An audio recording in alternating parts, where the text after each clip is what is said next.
You are listening to Claret and Blue, an Aston Villa podcast brought to you by Birmingham Live.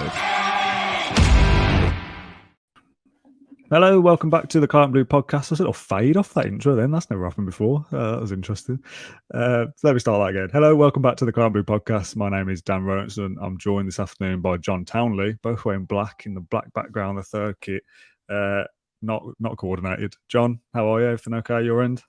Yes, I'm very well, thanks, Dan. Missing the Villa games. What are we, like 2 or 3 weeks into the World Cup now? It feels like it's been forever since we last played. But yeah, I'm good, thank you. I think we did a post yesterday saying it was 27 days till Villa were back in competitive action on Boxing Day. So it's 26 days today, 26 and counting. Yeah.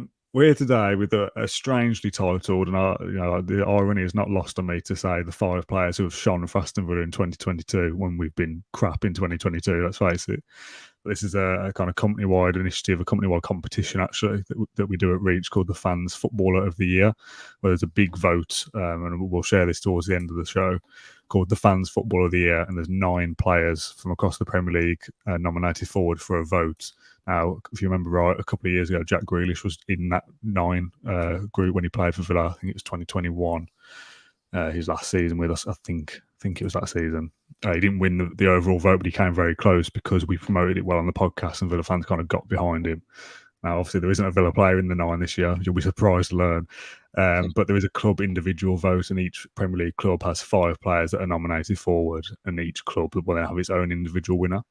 So Ash actually picked the 5 players that we're going to talk about today, and then he's swanned off to Cardiff this evening for the Peter Whittingham game and said, no, I can't do the podcast, lads. You'll have to do it without me. So we're going to fill in for Ash here and go through his nominations, but I'm pretty sure I'm in agreement with all of his 5, to be honest. I don't think he's missed anyone out, but please do let us know if you think there's someone in here that shouldn't be or should be. So in no particular order, we'll go totally random with Douglas Luiz first. He's the first nominee for Aston Villa's Player of 2022. Now, as I just said, 2022 has not been a great year for Villa, so I'm not going to sit here and wax lyrical about all these players and say they've had a brilliant calendar year, because they haven't. But of all the Villa players involved, these are the 5 we think are worthy of shouting about. Is Douglas in your top 5, do you think? First of all, do you agree with this list? Yeah, Douglas is in mine, just probably because, again, we're doing it over the calendar year, aren't we? So probably more so in the last few weeks or months, especially since Emery's come in. I know that's only 2 games, but he's kind of just proven what a good player he is, I think, especially next to Kamara. You always, with Luiz anyway, when he was playing that number 6 role, you always thought he's been used to half of his capacity almost. So I don't know if you agree with that, but we know that he can play well as an 8 and someone that's allowed to progress further up the pitch like he does for Brazil, who are probably going to win the World Cup this year. I know he's not in the team, but he wasn't for quite a few months, and then dropped a few good players. Obviously, the Brazil have got a midfield. Yeah, he's in it for me just because we know what he can give us, and he's played okay over the calendar year. Again, it's kind of Villa haven't had a good 2022 in general, so it's hard to sort of single out 5 players, but based off the competition, should we say, I think he deserves to be in there. Obviously, been linked to Arsenal. I think Spurs and Newcastle were also interested in the summer, and in January, actually. I think they would turn down 3 bids, was it? Or was that in the summer? Either way, there was a lot of interest. Yeah, so we know what a good player he is and what a good player he can be, because we haven't seen that over the past 3 years because he hasn't been allowed to express himself and play in the position that he wants to play in, and it seems to be that sort of the 4-2-2-2 formation, that Emery likes to play. Him and Kamara really complement each other well. Kamara giving that base, Douglas Luiz giving the sort of finesse and the sort of street footballer style that he's a Brazilian midfielder. That's what you need next to someone like Kamara, and he's allowed to show it with Emery, which is really good. So yeah, again, he could be in the Brazil squad right now, winning the World Cup. So yeah, he's deserving of his new contract as well, you think? Yeah, new contract was really good news. You don't want to say, oh, he's got a good value, or if we have to sell him, then he comes. There's a big price tag, but that's the reality. He's still a really good age, isn't he? And for £15 million that we bought him for, you're looking at probably, well, at least double that. We're not selling him anything under than probably 40 million, are we now? Because we rejected something close to that, didn't we, when he only had a few months left on his deal in the summer. So yeah, a player with massive potential. And someone who's got a massive price tag now, and we've pinned him down to a new long-term deal, which is great news for the club. And £50 million from Man City a few years ago, looking at really good business now. Mm-hmm. Next player on our list is Jacob Ramsey. Now, this is one that you certainly put forward. I think you said, and we're kind of spoiling it a little bit, I think this is the one that you said if you were voting, this would be your pick. So do you want to talk us through why you think Ramsey would be your player of 2022?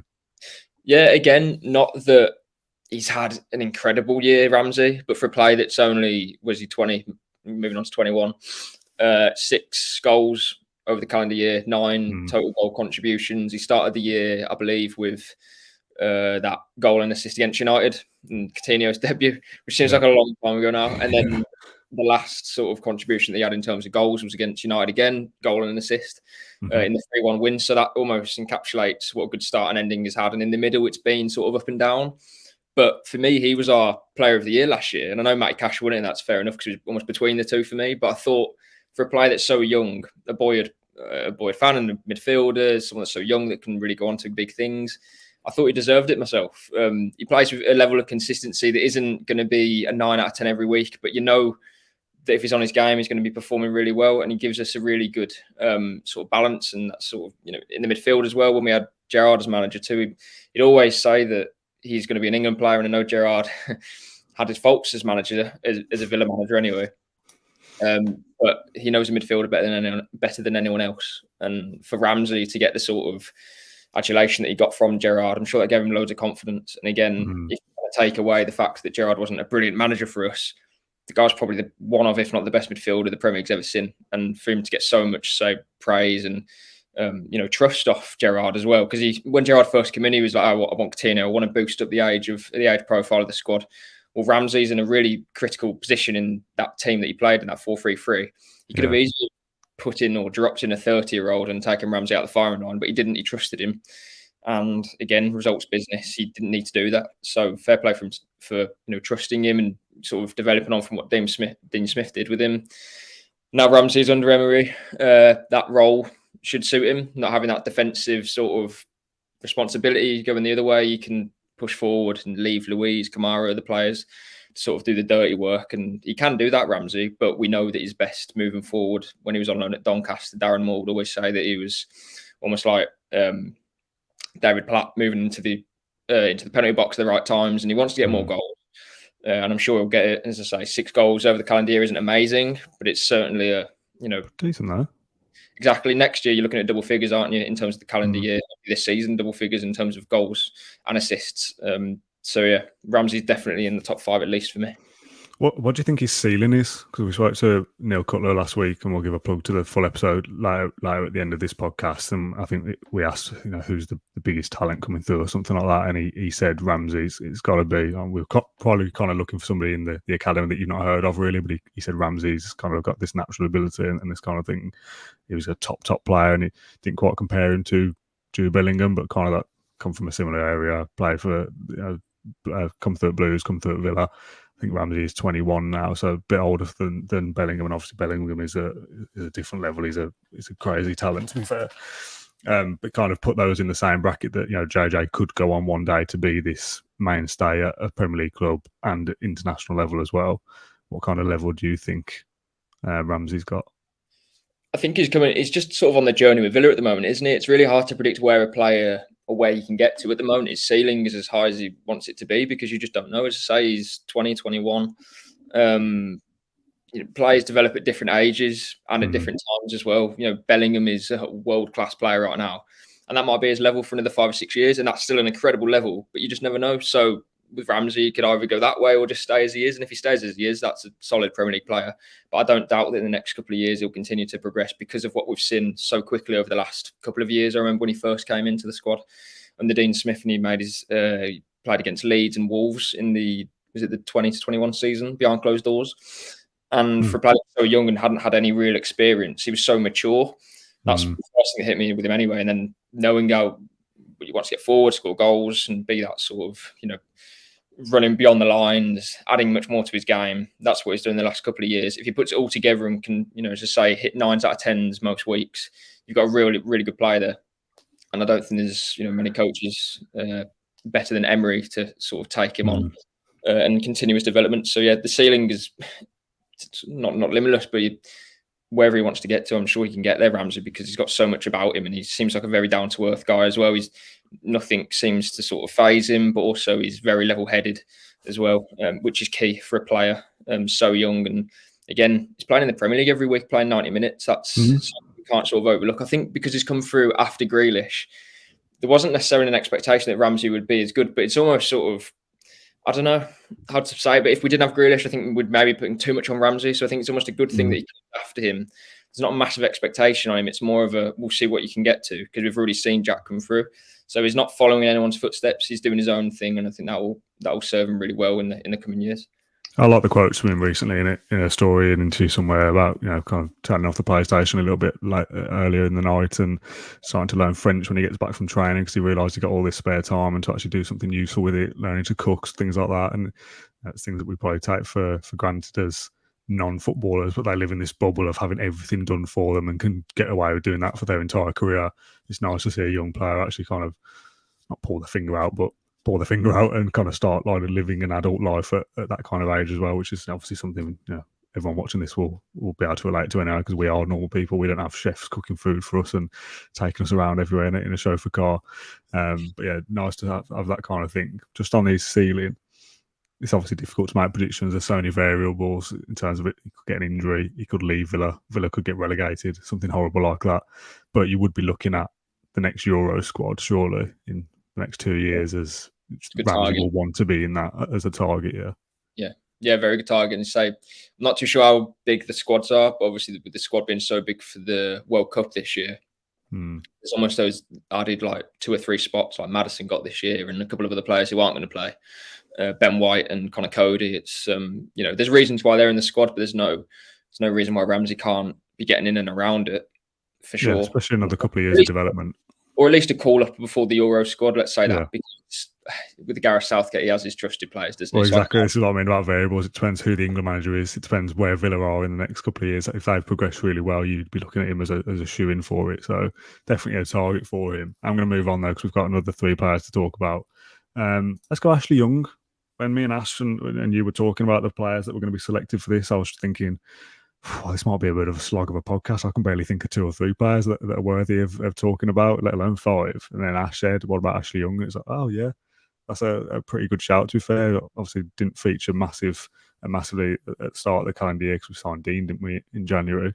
Then the injury to Dean saw Young coming out of nowhere, and probably in a difficult period for Villa. He was Villa's best performer for a long while, and he kind of set the standard at his age as well. And we've said before on the podcast that if I was a younger player than Ashley Young, which is everybody, I'll be thinking, well, if he can do it, what excuse do I have not to put it about as well? So yeah, Ashley Young's certainly worthy of a shout in the top 5, I think. Yeah, and as we just said about Jacob Ramsey stopping playing PS4 after 9 o'clock and quitting the unhealthy food or whatever, that's a lot of that's probably to do with Ashley Young too. Yeah, it's a perfect mentor, a mentor that everyone needs in their club. And for someone who's already been at Villa and knows what it's about, we kind of landed on our feet by signing him. What was it now? 2 years ago under Dean Smith. Again, don't know where that time's gone, but he's a model professional. Kind of puts it lightly. He's everything you want in a player that he knows his role. He's not going to demand game time every week, but when he has been playing, he's been really good. So yeah. He's not in the top 5 just because he helps younger players, and I'm sure he does. 23 appearances over the calendar year, not by any means playing every week, but whenever he plays, he's been at least 7 out of 10. The Man City game this season for me, that was the one you'd think, was it Mike Cash who got injured? I think it was. He's got Phil Foden on his side, who everyone's like, he needs to be playing in the Euros and the World Cup. Then Ashley Young shuts him down. We draw the game against City, and then after then he's been just as good, scoring the goal against Forest as well. He hasn't. Was that his first goal for Villa since leaving or since rejoining? Yeah. It's about 4,000 days between the goals, something like that. It definitely wasn't. That's 4,000 days. But yeah, that was great. It would have been 10 years, wouldn't it? Is that maybe 3,000 days? I'm sure it's 4,000 though. Possibly, yeah. Well, 2011 to 2022. Yeah. Yeah, but definitely deserves a shout in the top 5, Young. Maybe not the player of the year because he hasn't played as many games. But again, you can't knock what he's done for the for the team, for the squad, for Gerrard as well. While he was there, I'm sure he shouldered a lot of that sort of responsibility and sort of galvanising the team. And although it didn't get anywhere without him, I think it'd be even more lost than where he was. And especially for Emery too, sort of leaning on him, Tyrone Mings, different players. As soon as he comes into the club, you need those leaders. So yeah, it'll be interesting to see what happens with his contract as well. Obviously running out in the summer. Don't know if Emery wants to renew that or not. I think Gerrard probably would. But we'll see how it goes. I'm all for it because although he's 37, going to be 38 next year, Ashley Young, he hasn't shown any signs of slowing down, has he? So I think he'd be 38 at the start of the next season, which is getting on a bit for a player if he was expected to play every single week, but to still be involved in the dressing room and to come on for 15 minutes to see a game out or something, a bit of dark arts. I wouldn't mind Ashley Young coming on and ruffling a few feathers. Last two, you mentioned one by name, so we'll go to him. Tyrone Mings.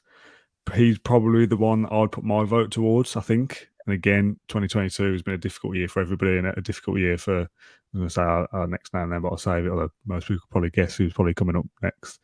But they've kind of not hit the heights that they've hit previously because Villa haven't been good this year and had a difficult spell. We've sacked a manager. So obviously, what do you expect kind of thing. But this season in particular is where Tyrone Mings has shone, I think, losing the captaincy. Which again we talked about with Neil Cutler, and he said there was a lot made of kind of Mings being stripped of the captaincy, and it wasn't necessarily that. It was just a change in regard to kind of take the pressure off Mings and allow him to focus on his own game. And there probably was a bit of external noise about it. Wasn't that McGinn gained the captaincy; it was all about Mings losing it and that being a big deal. But we said before, it trying to kind of changes for change's sake and wasn't really worth it for Gerrard in terms of the uproar that it caused. But for Tyrone Mings himself, his performances have been better this season. And yes, there's been a couple of mistakes here and there, and there'll be people watching this that say he shouldn't even be at the club, never mind in the top five of the best players. But I think just this season in particular, how he's bounced back from that kind of change over the summer and continued to be a leader in a season where if Diego Carlos stays fit, Tyrone Mings might not even be in the side because Konsa and Carlos might establish a partnership because Mings loses the captaincy, doesn't start the first game, and maybe doesn't get back into the squad. So for him to kind of bounce back in the way that he has, I'm obviously a big fan of Tyrone Mings for various reasons. So he's probably where my vote goes. But yeah, certainly worthy of being in the top five for me. Yeah, being a most consistent performer this season probably. And again, over the calendar year, it's sort of slim pickings, but Mings has dealt with the setbacks that he gets almost every season and the kind of stick he gets from opposition fans as well. He takes it all on his chin and performs really well considering that as well. Which is, I always find that weird, by the way. Whenever he goes to an away ground, it's always heckling and always, not necessarily abuse, but always chants against him from opposition fans. And I don't get it. I always find that weird. But yeah, he's outspoken, isn't he? He's somebody that will pop up on Sky Sports News every so often, and general Premier League fans will see him talking about something. Or there's been various instances where he had that, that coming together where he stepped on the face of whoever it was. Can't even remember. Don't care at this point. But those little things where people will see something like that and go, or they'll see a mistake highlighted on Match of the Day and go, well, he's not a good player anyway, so he kind of becomes a bit of a target that way, I think. Yeah, he's made possibly put 1 foot wrong this season when the header for Mount, or was it a block? I can't remember. In the Chelsea game before Gerrard was sacked, the game after then. But no, yeah, most consistent performer probably. It will be interesting to see what Emery does in terms of Carlos coming back. Does he play Konsa? I think Konsa's played really well this season, actually, gone under the radar, as he usually does. But over the course of the season, between Konsa and Mings, definitely Mings is more, I'd put him forward over Konsa. And yeah, he's reliable in terms of over the course of a season, and so over the course of this year anyway. You know what you're going to get from Mings, it's leadership. He's never going to drop his head, even though a mistake might happen every now and again. Yeah, we all have Tyrone Mings, don't we? And he's fully deserved to be in the top 5 for sure. And the final name, which is probably one that's most predictable, I think might get the most votes if I was predicting how fans will go, is Emi Martinez. Obviously now in the Argentina squad in the World Cup as Argentina's number 1. Again, not hit the heights that he has hit for Villa previously with the season where he got 15 clean sheets, but still a regular consistent performer. Starts almost every game.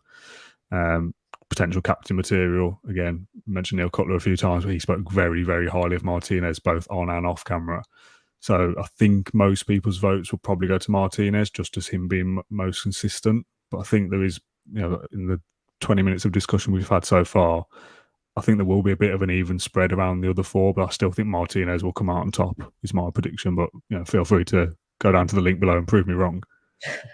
Yeah, I believe he won it last year. I think Martinez, didn't he, for 20? So. Well, no, what year are we in? Yeah, 2021. This calendar year, 9 clean sheets. He's missed when he's not playing, and that's not on Holson necessarily. But Martinez is a world-class goalkeeper, isn't he? Argentina fans love him, as we've seen in the World Cup. They won them the Copa America. Was that this year? Was it last year? That was 21, I think. 21, yeah. Yeah, fair enough. He's got a burger advert as well, hasn't he, in Argentina? So he's got his own burger. I don't know what it's called. Yeah, Martinez is always going to be in the top 5 Villa players of the year, isn't he? If there's 5 players better than Martinez over the course of a year, we're probably getting Champions League. Then if we do, then Martinez would have to be there as well, because it would be a massive move. Yeah, it was 2021 was the Copa America, but it was 2022 was the finalissima. Whatever that is. Against Italy. Again, that's the basically got the Community Shield, isn't it? 2 cup winners going against each other. But won that as well, so always nice to have an extra trophy. Yeah, apparently Emery wanted him when he was at Villarreal. He wanted to sign him. Obviously, worked with him at Arsenal for a fair bit, and had Burnley as the number 1. But Martinez obviously had been on 5 loan moves, like Rotherham, Getafe, and Oxford, other places. So probably didn't trust him as much then. But I think I read something that Martinez said that Emery was shocked about his ability because he'd been a number 2 for so long. Why can't he be a number 1? For whatever reason, Emery didn't trust him at the time, but there was clearly some sort of bond and connection there. And again, he doesn't even need that, because whoever was coaching Villa at the moment, Martinez is going to be the number 1, and that's not changing anytime soon. He's a world-class goalkeeper, and we're sort of lucky to have him. Lucky that he's committed his future as well. I think he signed a new deal at the start of this year. I think I'm right in saying in January. So yeah, fantastic that Martinez is there. You stay in goal forever, sort of thing. Hopefully, it's going to be another at least 4 or 5 years that he's going to stay with the club, and yeah, it's sort of one problem position that we don't have to worry about. Yeah, so I've just put the link to vote in the comments down below. I've tried to put it on YouTube, but it says that YouTube doesn't support comments for some reason, so I'll put it in the description after we've finished recording. This is the page that you'll be greeted with when you load up the link. It's called the Fans Football of the Year. These are the 9 players nominated in the main award.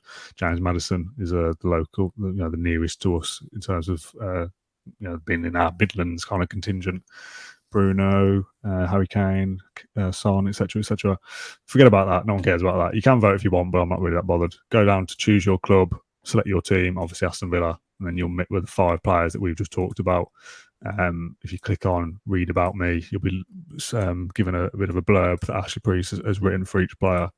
I mean, I probably could have done this podcast by just sitting and reading out those, to be honest. Probably would have saved us a lot of time. So you've got your 5 players there to vote from: Mings, Young, Douglas Luiz, Ramsey, or Martinez. I'm going to go for Mings just because I said I would. You vote for Mings. Thanks for your vote. We will be revealing the winners on December 19th. I didn't know that. So we'll announce the winner on social, or we'll kind of stick it on the end of another podcast or something on December 19th. So you've got a couple of weeks to get your votes in, and you can sign up to our latest Villa newsletters and all those kind of things underneath with your email address there. So go down to the link below and vote if you want to. I've gone for Mings. Would you have gone for Martinez? You said Ramsey, didn't you, actually? Yeah, Ramsey for me, yeah. Okay. Well, let's see how it goes. It's obviously like a competition amongst our sports network, and I'll get an email every day with like how the voting's going and like how many people have voted. And I like to be like best of the rest for us, like my personal goal. So you've got like the big clubs that have got like Facebook pages with like 5 million users or whatever. You've got like Man United and Tottenham and Liverpool or whatever as the top. Yeah. I want Villa to be, as I do in the Premier League, the best of the rest. So if you can go down and vote, and I'll get some praise at work for getting some numbers on our voting system, that would be lovely. I think there's something like 300 votes yesterday just off the back of one tweet, which was good apparently. So thank you very much, Villa fans, for getting involved and helping me with my job, basically, in our jobs. So get involved on the vote for that. I've mentioned the Neil Cutler podcast a lot of times throughout this. Obviously, talked about Martinez there and the goalkeepers. So I've got a clip from that podcast I'm going to play as a little bit of a promo. So this is Neil Cutler, I think, on the playoff final, the 10-game winning run. When you're on that kind of run, you feel a little bit unbeatable. You've got players in there can win you games. And then like Tammy Abrahams, people like that, you go, he's going to win us a game here. Yeah. Like you've got match winners all over the pitch, so you never kind of ever feel like although the game's really tight, you feel secure in the fact that you got these players that can win your games at that level. Like a Tammy Abraham in the Championship, you're going, he's going to score your goals. He's going to score your goals. So, the way we set up and the run we were on, we felt like, we're in a good place to win. And once we beat West Brom, we were never going to lose. Never going to lose. So that podcast is also available. There'll be a link to in the description for that down below, the full episode and the 15 quickfire questions. Lots of praise from Emi Martinez in that, as you'd expect. Me and Ash also did a kind of behind the podcast episode yesterday where we talked about our reflections and our regrets or thoughts on the podcast, and we said should have asked more about the goalkeepers, having a goalkeeper expert on and not asking about specific goalkeepers like Kalinic and Moreira and people like that was probably a bit of a missed opportunity. But Moreira, I know, you kind of sit back and go, Christ, what a moment. But there's an hour and a half of other chatting then. It is certainly worth your time if you've not had a chance to watch or listen to it yet. What else did I want to talk about? I'm sure there's something else that I wanted to mention. I feel like there was something else we were going to go through, but I've completely forgotten what that was. The YouTube comments don't seem to be loading for me, but if you can go and get involved with the voting section, as I said before, the Neil Cutler podcast is also available. I've got it. We're going to do notable mentions for the players that missed out. Is there anyone who we've not talked about or who didn't make it into that top 5 that you thought, because obviously Ash was like the final decider for those 5. Is there anyone in there that you would have put in that isn't? To be honest, no. I actually agree with I think the added players that people were talking about would be Matty Cash, who won the Player of the Year last season. Ollie Watkins and Leon Bailey, probably the added 3 that I'd probably propose. If you had to take out maybe one of the 5 that we've added, probably between those 3. Leon Bailey's had a good start to this season, not so much a good end to last season, and Ollie Watkins has been. He hasn't kind of hit the heights of the season so far, only 2 goals, but we know what he brings is going to be, pivotal to Emery's team again. His pressing and how he plays. So I'm sure next season he'll be looking to get on our top 5. Those 3 would be my notable shout out, should we say? And Ezri Konsa as well. Again, I think he does go under the radar, but again, because of the end of last season. We didn't play very well, did we? So it's hard to sort of add anyone onto that 5. Yeah. As I said at the start, the irony is not lost on me us doing a podcast about the 5 best Villa players in the calendar year where we've been pretty poor, but we've done this because I want to win the vote, the best of the rest, go down below and vote and help me get Villa's voting numbers up the charts. I am interested to see, I think, as I said before, I think most people will go Martinez as the consistent pick. There'll be a lot of Tyrone Mings fans that will go with him.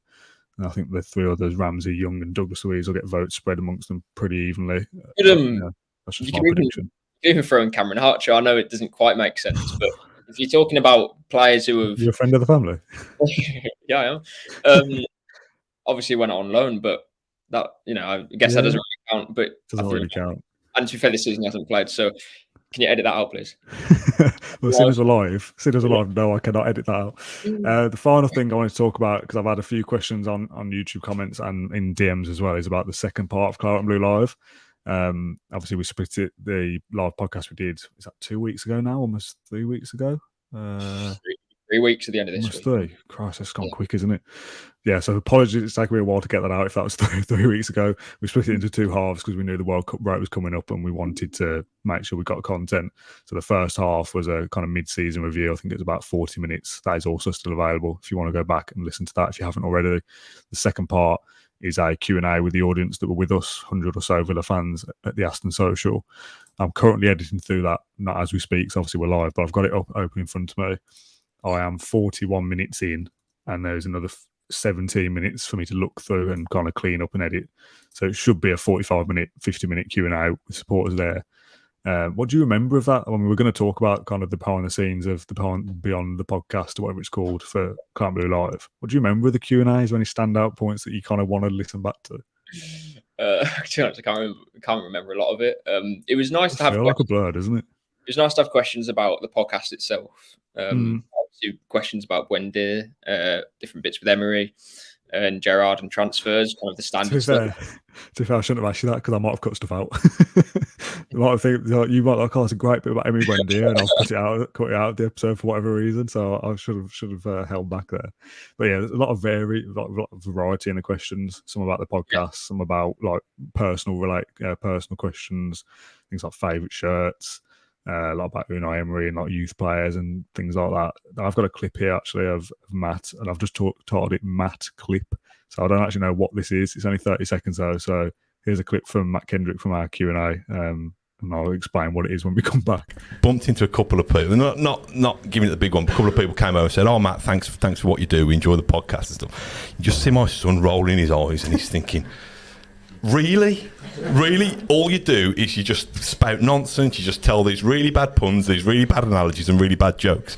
And I was feeling good about myself because I've got a bit of acclaim from fellow Villa fans. We nailed the O'Neill thing, it was really good. And he's like, "Dad, there's Max Stokes, do you know him? Could I have my photo taken with him?" And I'm like, whoa, come on. I'm the Max Stokes for 45-year-old men. Give me some love. Yeah, great clip there. I think the question that was asked there was, have you got any dad jokes? And he just went on this random tangent about his son instead. And so just like being a dad is what he answered. But yeah, the second part for that, the Q&A, will come out tomorrow, Thursday, 1st of December. I don't know what time yet, probably in the morning, 9 a.m. or something like that. It's definitely well worth a watch, as all our stuff is. I'm not going to sit here and go, yeah, it's not worth watching, skip over that. But it is good. There is some good stuff in there, some funny bits. I tweeted a clip earlier of Ash talking about his pride of being the Villa reporter and what it means to him, which was nice.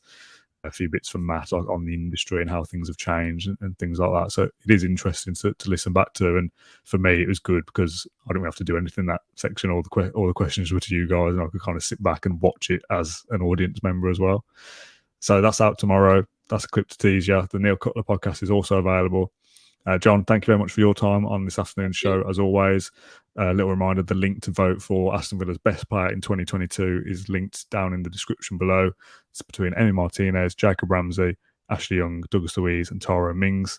Vote closes in the next couple of weeks, so we'll have the link to this vote on our social media and stuff for the next couple of weeks as well. But until the next episode of the Claret podcast, that's all for now. John, thanks for your time. Thanks everyone for watching along this afternoon live. And we'll see you again in a couple of days. Well, we'll see you on the Q&A tomorrow.